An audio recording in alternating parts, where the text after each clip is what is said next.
3 minutes. In three, two, one.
Hello, Northwest Georgia, and welcome to your weather on North Georgia Television. We had a few scattered showers this morning and much milder than yesterday, with overnight lows hitting around 8 a.m. in the low to mid 40s across the region. After starting out 10 degrees warmer today, will not warm up as much as yesterday. Look for overcast skies with a 20% chance of rain shower, highs in the upper 50s, winds west-northwest at 10 to 15 miles per hour. And in Calhoun this morning, 43 midday, expect 52 and 58 for your afternoon high. In Chatsworth, you had a low of 44, 51 is expected at midday, and then a high of 56.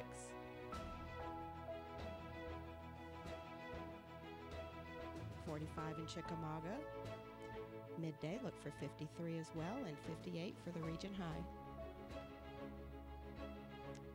Had a 43 this morning, expect 51 by midday, and 56 will be your high. And Dalton at 44 this morning, up to 52 by noontime, and then 58 for your high temp this afternoon. And Fairmount starting out at 45 this morning, 53 expected midday, and 57 for your high.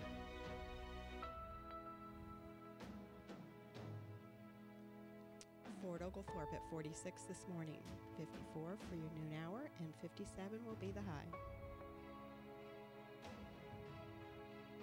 And in Ringgold, 45 as well this morning, looking at 53 at noon, and then 57 for your high as well. And here is our 7-day forecast.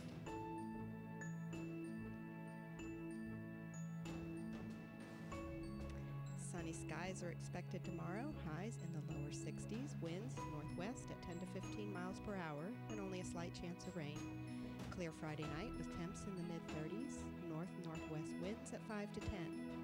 And Saturday mostly sunny with a few afternoon clouds and only a slight chance of rain again, highs in the low 60s, and winds north at 5 to 10. Partly cloudy cloudy overnight and lows in the upper 30s.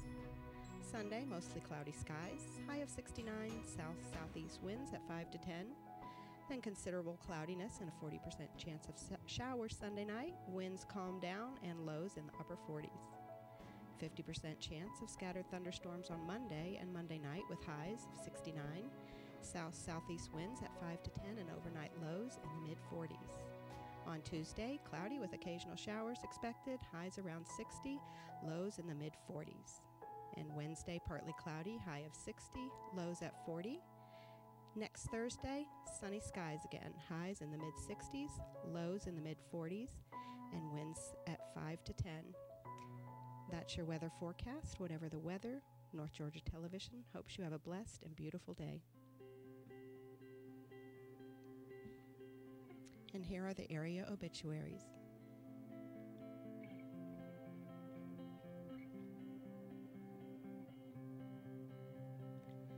Lucinda Mae Burgess, age 64. Cindy Burgess of Rossville went home to be with the Lord Wednesday, March 13th. A celebration of life service will be held 2 p.m. Saturday, March 23rd at the Church of God of Prophecy in Rossville. Arrangements are by Heritage Funeral Home and Crematory, Battlefield Parkway.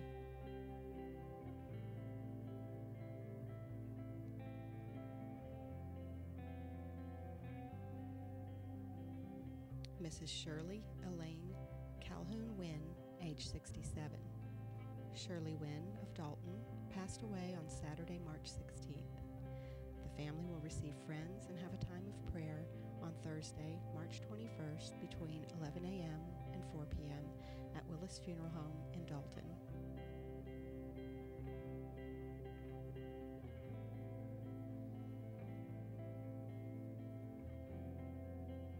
Gladys Adelaide Silvers, age 94.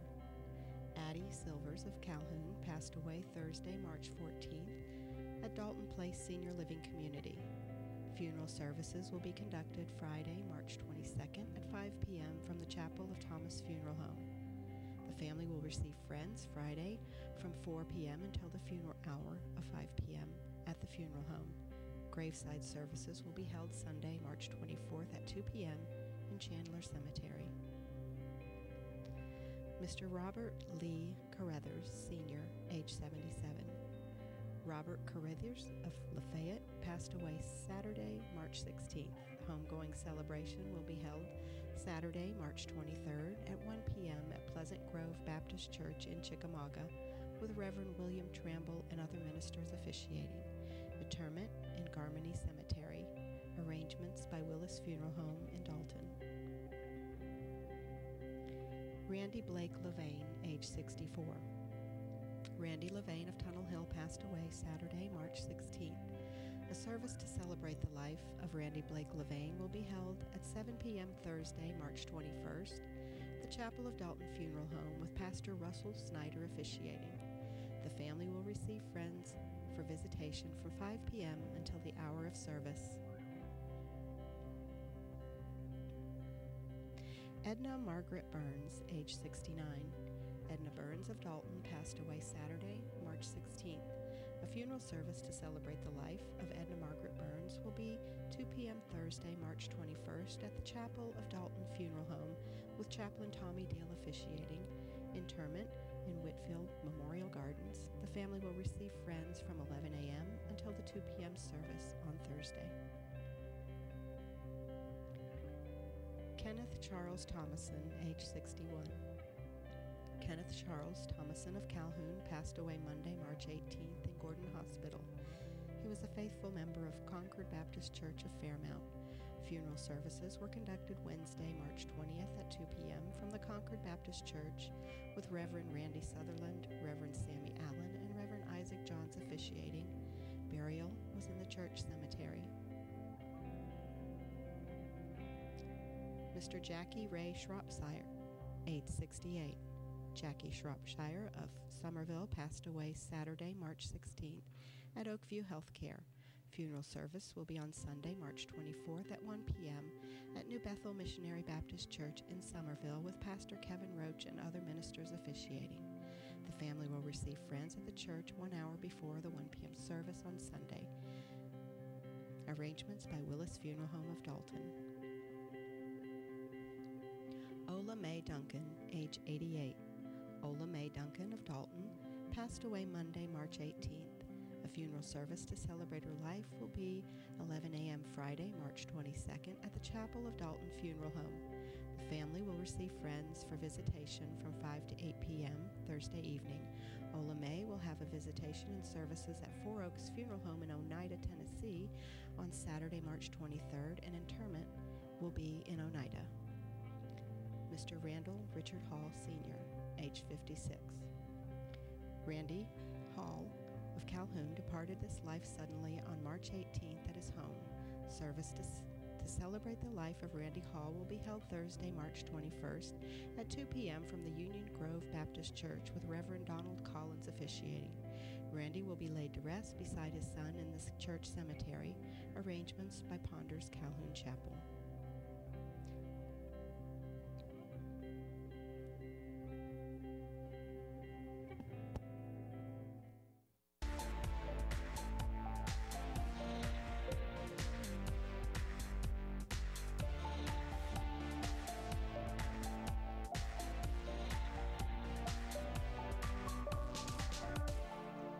Good morning, Northwest Georgia. We hope you guys are having a wonderful Thursday. My name is Adam Scott. And I'm Aaron Scott.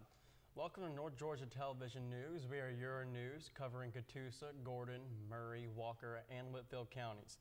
Today is National Common Courtesy Day, observed annually on March 21st. This day brings awareness to how important common courtesy is in our lives. In the Merriam-Webster Dictionary, courtesy is described as a behavior marked by polished manners or respect for others. Courteous behavior or a courteous and respectful act or expression. Common courtesy can be as simple as saying please and thank you when asking for and receiving a service, gift, or assistance. Kindness and courtesy do go a long way and are noticed by others even if you don't realize it. Letting someone in front of you in traffic is easy. Hold open a door for someone or give a person a hand with his groceries, or just give everyone you see today an everyday smile. Keep chivalry alive. Okay. First up in the news today, details on President Trump's intent to nominate Georgian to a key administration post. A passionate debate of the heartbeat bill in Catoosa and Whitfield County's SPLOST vote results. Also coming up, Whitfield County Board of Commissioners selects finalists for County Finance Director. Detail on new speed limits, new traffic light plans, and other items on Dalton City Council meeting agenda. Dalton Police Department's upcoming training and safety checkpoint plans, spring energy saving tips from Georgia Power, and we'll let you know about some upcoming events here in Northwest Georgia. Today, President Donald J. Trump announced his intent to nominate Stephen M. Dixon of Georgia to be the administrator of the Federal Aviation Administration for a term of 5 years and to be the chairman of the Air Traffic Services Committee, Department of Transportation. Steve Dixon recently retired from service as the Senior Vice President Flight Operations for Delta Airlines. In this role, Steve was responsible for the safety and operational performance of Delta's global flight operations, as well as pilot training, crew resources, crew scheduling, and regulatory compliance. He also flew inline operations as an A320 captain and previously flew the B727, B737, B757, and B767 during his career. Captain Dixon is a strong advocate for commercial aviation safety and improvements to our national airspace system, having served as chairman of several industry stakeholder groups and federal advisory committees. A former United States Air Force officer and F-15 fighter pilot, Dixon is a distinguished graduate of the class of 1979 at the United States Air Force Academy, as well as a graduate of the Georgia State University College of Law, magna cum laude. He resides with his wife Janice in Atlanta, Georgia. That's awesome. We have a lot of aviators in Georgia, it seems. No, we really do, and congratulations to him. Yes, sir. Next up, the so-called heartbeat pill has sparked hours of testimony and passionate debate since it emerged from a committee the night before crossover day. Representative Darlene Taylor, a Thomasville Republican, said during the debate that freedom of speech is valued above all. We can demand to have our own say, and we do, but who speaks for the unborn? She said that she would, and quoted the unborn fetus to say, "I deserve to have the right too. You know in your heart, I am life, and my life counts. If you don't want me, someone does. We are a nation hungry for babies to adopt. Someone wants me." Democrats argued that the measure is unconstitutional and will cause the state to rack up costly legal bills trying to defend it in court. They said the move would take away a woman's ability to make her own health care decisions. Under the bill, there are expectations when it is necessary to save the life of the mother, or if the fetus is deemed medically futile, or in the case of an incest or rape. The measure passed the House with a 93 to 73 vote and is now in the Senate, where state senators started hearing testimony this weekend. In correspondence sent to his constituents, Representative John LaHood, a Republican from Valdosta who served on the committee that advanced the bill, said that he is proud that the House acted in a deliberate way to protect the unborn and pass the nation's strongest pro-life protections yet. Next up, Whitfield County voters on Tuesday soundly rejected a proposed 1% 6-year $100 million special purpose local option sales tax SPLOST that would have funded a variety of projects for both the county and the cities within it. The vote was 3,605 votes against 57.94% to 2,617 votes in favor, and that's 42.06%. The county's current 4-year SPLOST, which is on track to collect $64 million, will expire on June 30th. The proposed SPLOST would have started on July 1st. Whitfield County's share of the SPLOST would have been a projected $76.3 million. The county would have used that money to demolish administrative buildings 1 and 2 and replace them with respectively a new taxpayer service building at $5.7 million. That would have housed the tax commissioner's office and tax assessor's office and the new government service building at $18.2 million. That would have contained all other county offices that those are related to the judicial system. The county would also have spent $19.2 million on road repaving and bridge repair. The county has been funding road and bridge work out of the current SPLOST and not from its operating budget, and it would have spent $7.1 million to pay off some $4 million in bonds issued to build the fire station on South River Bend Road, to make improvements to the animal shelter, and to buy a new fire truck and sheriff's office vehicles. Lynn Lochter, chairman of the Whitfield County Board of Commissioners, said she commissioners will have to regroup and consider all of our options, and that there are some projects on the SPLOST project list that will have to go forward. These include necessary paving and bridge repairs, a new space for the accountability courts, the fire station on the south end of the county, fire trucks and vehicles for the sheriff's deputies. Among other needs, we'll have to see how we proceed. The city of Dalton would have used $4 million of its $21.46 million share to tear down the John Davis Recreation Center and build a new rec center in its place. $2 million to build the new baseball, softball, and soccer fields at Heritage Point Park, and $1.5 million to build a walking and biking trail along Mill Creek to connect Hack Mill Lake Park to the Crown Mill area near downtown. The city also would have spent $5.6 million on streets and bridges, $2.6 million on new fire trucks, and $1.3 million on new police vehicles. According to the Whitfield County Elections Office, 13.05% of the county's 47,857 registered voters voted. That was up slightly from the 10.26% of registered voters who voted in the March 2015 special election for the current SPLOST. By comparison, 59% of the registered voters can cast ballots in November 2018 general election. Dalton resident Mitch Williams said Tuesday afternoon he had voted in advance voting for the SPLOST, and since he thinks they're going to do the most of the projects anyway, he said spreading the burden out on everyone who buys something in the county makes more sense than putting it all on the property owners. I think that's true, but I mean, that's a lot of money these guys are spending on a few of those things. And it really is, and if you want to know where your tax dollars are going, I really highly suggest you go sit in one of these meetings. But we thank you for tuning in, Northwest Georgia, and we'll be right back after this short commercial break. While the word cancer can strike fear at the deepest level of our souls, in the case of skin cancer, the prognosis is very good. Basal cell and squamous cell carcinomas are the most common and are not normally included in cancer statistics. Our office specializes in the diagnosis and treatment of skin cancer. If you're concerned about a mole or freckle that may be changing, give us a call. Most treatments can be performed in our office in about 15 minutes with very little discomfort.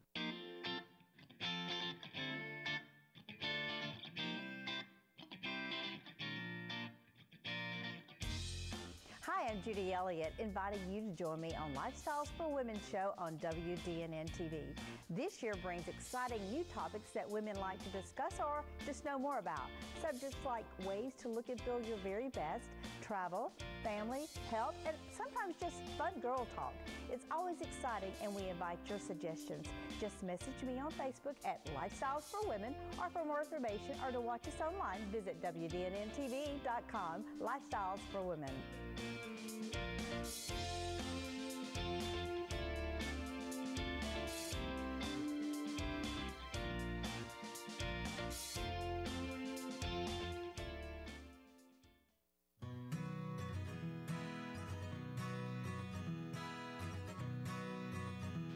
Hello friends, this is Donnie Worley down at Powell's Town Square Cafe in the heart of historic downtown Dalton, Georgia. We're here at 116 West King Street, where Powell's Country Kitchen was located for over 40 years. We want to thank all our family and friends and wonderful, wonderful guests for coming down and supporting us this last year, and invite you to come down and check out some of our new menu items and specials and our wonderful specials every week for the month of March to celebrate our 1-year anniversary.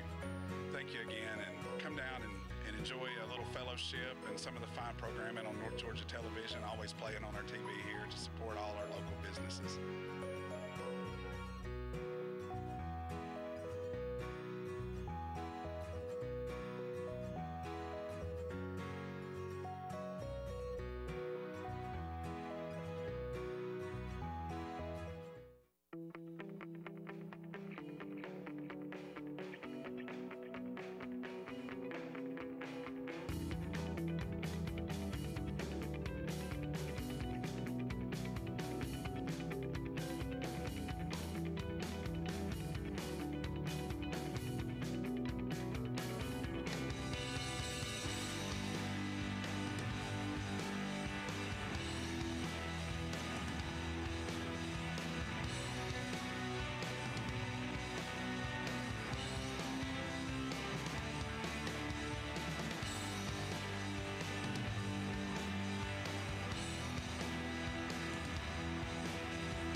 Hi, I'm Lori McDaniel, host of The Local Scene.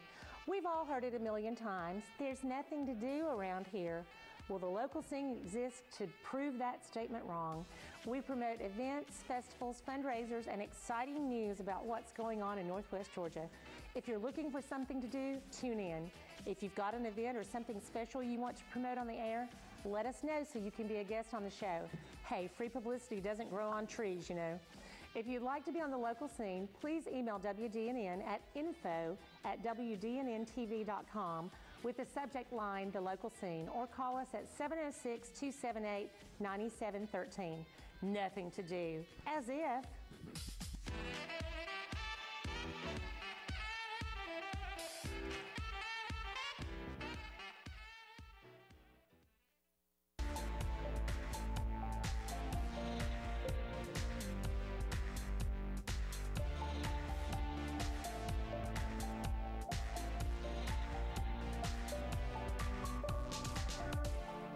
Welcome back, Northwest Georgia. Next up, T-Splosh vote in Catoosa County has also been defeated. The proposed 1% transportation tax asked voters for a yes or no regarding a 1% tax increase to fund future road projects. The vote has been a big issue over the past few months, as Catoosa County officials estimated it would bring in approximately $60 million in revenue over a 5-year cycle. The county, as well as the cities of Fort Oglethorpe and Ringgold, hashed out a 70-20-10 split on the expected revenue, which would equate $42 million for Catoosa County, $12 million for Fort Oglethorpe, and $6 million for Ringgold. Next up, a sole finalist for the position of Finance Director has been named by the Whitfield County Board of Commissioners. After interviewing several candidates, the board has selected James C. Garvin, CPA, to be considered for the position. Under county policy, Garvin can be officially offered the job 14 days after his name has been released to the public. Garvin has many years of experience auditing Georgia local governments, as well as providing accounting assistance with the budgeting process and working on key financial reports related to government. He has been an assistant controller for Tip Top Poultry Incorporated in Marietta since 2017. He previously served as an auditor and tax and financial accountant for Williamson & Company, CPAs in Cartersville from 2001 to 2007 and 2009 to 2017, and was tax and financial accountant for McKee Foods in Collegedale, Tennessee from 2007 to 2009 as well. The commissioners are expected to vote on Garvin at their April 8th meeting. See how that turns out. Yeah, can't wait to hear how that turns out. After completing the studies that met the necessary traffic volume and crash history criteria, the Dalton City Council voted 4-0 to move the final $331,000 of the city's share of the 2007 SPLOST funds into the operating budget to pay for a traffic signal, as well as other traffic safety enhancement at the intersection on V.D. Parrott Jr. Parkway and Abutment Road. Dalton Public Works Assistant Director Andrew Parker said Public Works could begin to install the traffic signal before the end of the week. Parker said the department should also move soon on replacing the signal poles at the intersection of Thornton Avenue and Crawford Street that was recently clipped by a tractor trailer. Finally, the remaining SPLOST funds will pay for upgrades or installation of guardrails at South Thornton Avenue near Cedar Street, South Hamilton Street near Friendship House, Emory Street at Loveman Lane, and the intersection of V.D. Parrott Jr. Parkway and Abutment Road. In 2007, Whitfield County voters approved a 3-year transportation SPLOST that raised a little over $51 million before expiring at the end of 2010. Among the 30 projects it funded were the widening of Airport Road from Walden Avenue to South Bypass, the extension of Veterans Drive to Morris Street, and extension of Brooker Drive, moving the intersection of College Drive and Dugout Battle Road, and dozens of more minor improvements to streets across the road, Dalton and Whitfield County. At the same meeting, council members also voted 4-0 to set the fee for a donating bin permit at $50 per location. Council members earlier this month passed an ordinance requiring those placing donation bins inside city limits to obtain a permit. Garnon Devon of Dalton's Mitchell & Mitchell law firm was appointed as the new city attorney and set the minimum wage for obtaining an alcoholic beverage license at 21. City law previously had no minimum age. They certified that the Northwest Georgia Family Crisis Center plans to provide emergency shelter and consistent with local plans.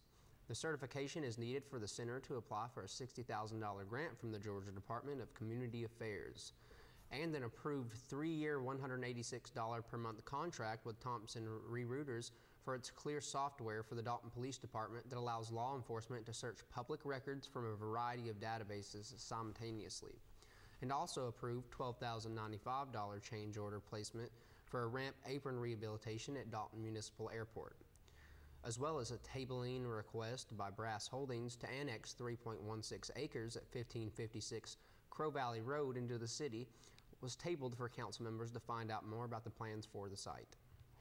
Can't wait to hear about that either.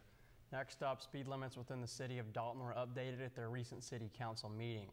Police Chief Cliff Kaysen said the city is required to do this periodically by state in order for law enforcement to continue to enforce speed limits on those streets. While most speed limits will remain the same, a few areas have been changed. Those include Glenwood Avenue from Walnut Avenue to Calhoun Street dropped from 40 miles per hour to 35 miles per hour. Roan Street school zone increased from 25 miles per hour to 30 miles per hour. Martin Luther King Jr. Boulevard from Grimes Street to east of Grade Street dropped from 45 miles per hour to 40 miles per hour. Emory Street from Ridge Street to Thornton Avenue dropped from 30 miles per hour to 25 miles per hour. Assistant Police Chief Chris Crossan said the speed limits are determined after a review by an engineering firm which looks at factors such as traffic volumes and average speeds of vehicles. Oh, it's crazy. You know, that's very helpful. Yes. Next up from the DPD Traffic Unit, the Dalton Police Department will be hosting the monthly Governor's Office of Highway Safety meeting for the month of March on Thursday. During this meeting, we will be hosting several agencies and conducting a training class. As part of the training and meeting, the Dalton Police Department will be conducting safety checkpoints between now and the end of March. Next up, spring brings warmer temperatures, and Georgia Power reminds customers that it's a great time to reevaluate ways to save on your power bill and make adjustments and upgrades that can deliver big savings during the heat of summer. Here are some spring energy saving tips from Georgia Power. Focus on the fridge. Proper cleaning of the fridge can reduce its energy consumption. Start by dusting, removing the dirt from refrigerator coils, removing food to allow air to circulate, which increases efficiency. Make sure refrigerators are not placed in the direct sunlight or near the oven to maintain a cold temperature. Next up, watch the windows. Cleaning windows or dusting blinds, be sure to leave them open to take advantage of natural light during the day. Consider opening windows and turning off your AC when cooler weather allows. Fire up the grill. Reduce the temperature inside your home by using an outdoor grill or smoker instead of indoor ovens and stoves. Next, think thermostat. Set manual thermostats to 78 degrees in the summer for peak efficiency and to make the most of programmable thermostats, which helps decrease energy use based on your lifestyle. Tune up the AC. Have your AC unit professionally serviced now to ensure it's running efficiently and ready for summer. Earn up to a $50 rebate when you get your system assessed and serviced with Georgia Powers. HVAC service program. Also, when you're doing yard work, be sure to trim nearby plants and cut grass away from around the AC unit so it can receive proper airflow. Wow, those seem helpful, seriously. Yeah, that can make a difference if you did all of them, for sure. Next up, here's some upcoming events we'd like to make you aware of. Today, the Gordon County Young Farmers will host a class on beekeeping basics this evening at 6:30 p.m. at the AG Center. For info or to the RSVP, call 770-519-3619. AARP driver safety class for ages 25 plus but geared for seniors 50 plus will be held at the First Baptist Church of Dalton from 9 a.m. to 3:30 p.m. It is designed to help keep you safe on Teehee Road and could reduce your insurance rate. Cost for AARP members is $15, non-members $20. Class size is limited to 30. Enroll at the church or call 706-278-2911. Also today, the Creative Arts Guild holds its annual Spring for the Arts fashion show and luncheon, beginning at 10:30 a.m. at the Farm, 187 South Goose Hill Road in Rocky Face. Tickets are $50 and must be purchased in advance. Proceeds benefit the Guild of Arts and Education programs. For more information on that, call 706-278-10168 or visit the Art Guild's website. And that tops us off for the day. I hope you've enjoyed this news. Northwest Georgia, I'm Aaron Scott. And I'm Adam Scott. Remember, guys, stay classy.